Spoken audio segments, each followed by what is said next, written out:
Shields check. Engines check. Blasters check. Music check.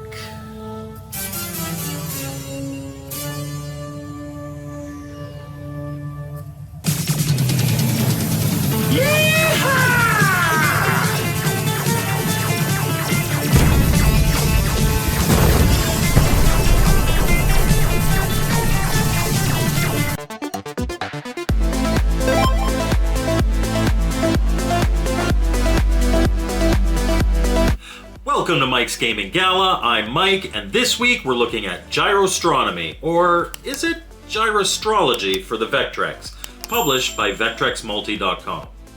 Gyro comes in a professionally printed box with a manual, a reversible overlay, and a new injection molded cartridge. This review was voted on by my channel members.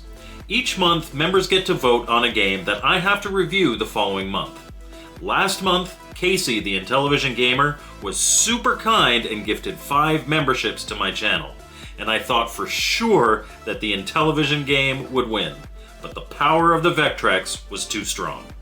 I don't often mention it, but if you'd like to help steer the channel through voting, as well as get a few other perks, please consider becoming a member by clicking the join button.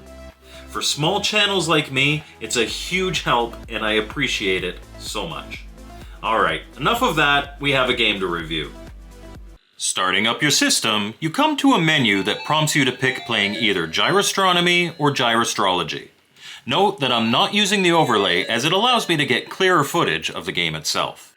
Making your choice, you get a title screen confirming your choice before being brought to the gyroscope to select your constellation. The gyroscope acts as the hub of the game, allowing you to select the level or constellation that you want to attack. Moving around the circle, you see the names of the different constellations under the ominous status imprisoned. At the bottom of the screen is the percentage of the galaxy that you've freed.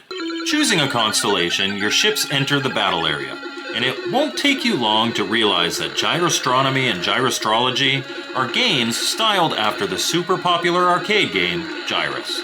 In each constellation, you play as a ship fighting foes by navigating in a circular motion around the playfield. There's no score or life counter on the screen, just the battle. But the number of jets coming out of the back of your ship indicates how many lives you have left. In most stages, enemies spawn in formations in the center, and in order to advance, you'll need to eliminate them all. Thankfully, there are a couple of ship upgrades that will help you in your fight. Your stock ship doesn't have any armor and only fires a single laser cannon. While effective, in many situations, that's not going to be enough. Through your gameplay, especially in easier levels, power-ups will be available to grab that make your laser cannon more powerful, as well as give you a much appreciated shield. I say much appreciated, and for good reason. One of the drawbacks of the Vectrex is that the monitor doesn't have any color. It makes up for this with crisp vector graphics, and that's the selling point of the system. But in some games, having everything the same color can make differentiating between stuff that hurts you and stuff that doesn't very difficult. One of the hallmarks of Gyruss is the starfield that is constantly zooming past you, giving you the feeling of your ship flying swiftly through space. This game is no different, and it's done very well, but because there's no differentiation in colors, it's easy to miss enemy shots in this starfield. You can't rely on your peripheral vision in the same way as you can in the original, making the difficulty here way higher. That's not to say that this is a bad game. Far from it. It's got some great additions that we're going to talk about soon. Just note that even if you're a great Gyruss player, you may struggle with this one until you start to get the hang of it. Let's take a little bit of time to talk about some of the biggest differences between this and its source material. The Vectrex controller has an analog joystick and 4 buttons. To move your ship around each phase, moving the joystick up will take the quickest route to the top of the circle, and pressing down will take the quickest route to the bottom. It's natural to swing the joystick around as you would expect the movement to go, but doing this will sometimes result in something you don't expect. My personal experience with Gyruss has always been primarily on the NES, and my preferred control scheme was always B, in which moving left sends you clockwise and moving right sends you counterclockwise. That isn't an option here. Fans of the arcade should feel right at home with this method of control, but it was definitely a bit of a learning curve for me, especially in some stages that require very precise movement. Buttons 3 and 4 on the controller fire your blaster, and you're going to be mashing these a lot during your gameplay. Then we come to buttons 1 and 2, which are the big game changers here. Button 2 is your escape button. Pressing it at any time during gameplay will abort your attempt at that level and bring you back to the gyroscope.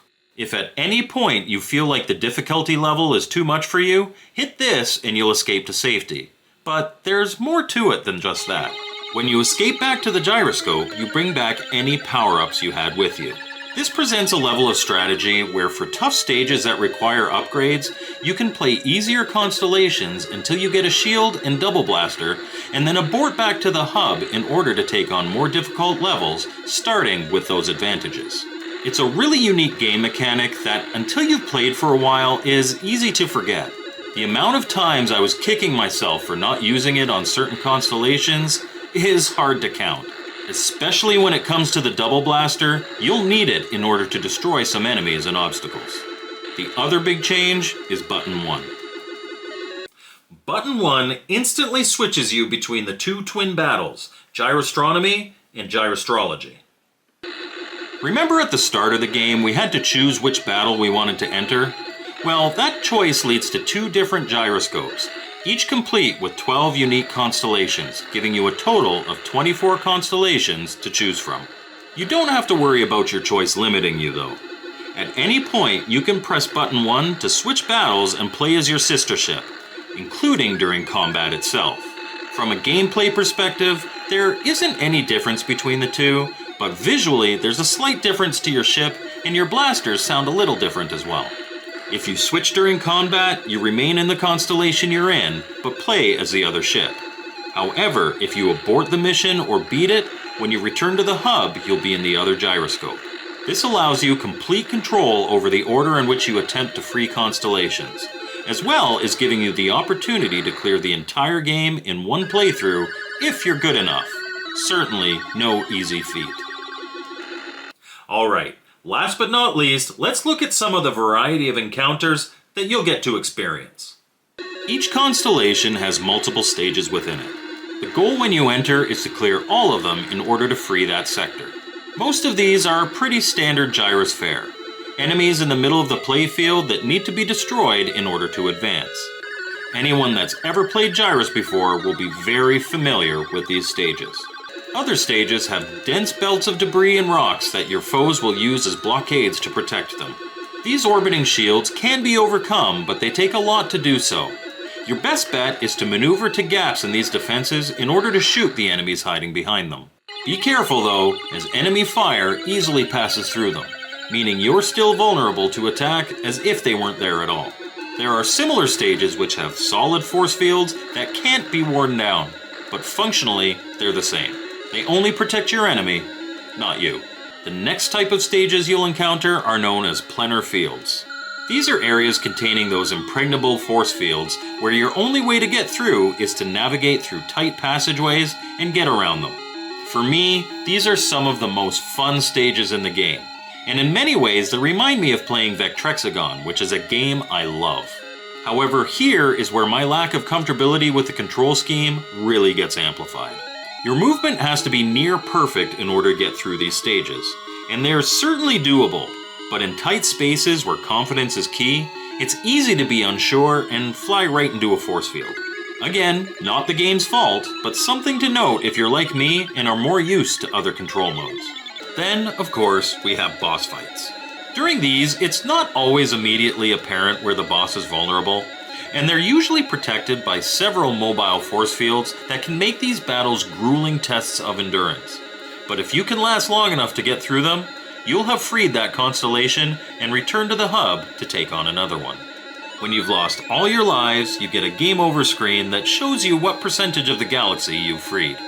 And as long as you leave your system on, the game will remember this percentage and display it on the title screen. I'm sorry to say that in the game footage I recorded for this review, the most I was able to get was 8%. But that should be easy to beat, as playing Vectrex with a camera half blocking the screen is never ideal. And that's Gyrostronomy / Gyrostrology for the Vectrex. So what did I think? This really is an incredible game. I love how they took the base gameplay of Gyruss and gave it new life with the gyroscope hub and different constellation types. Although I frequently forget to use it, the ability to hop in and out of battle at whim in order to gain an advantage in certain levels is a fantastic idea. And all of this is executed incredibly well, with minimal flicker and just great solid vector lines, making the game look incredible.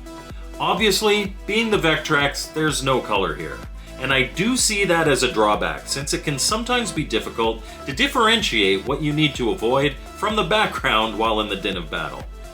Not something that should keep you from getting this, as it does come with the territory, but something to keep in mind when you're playing.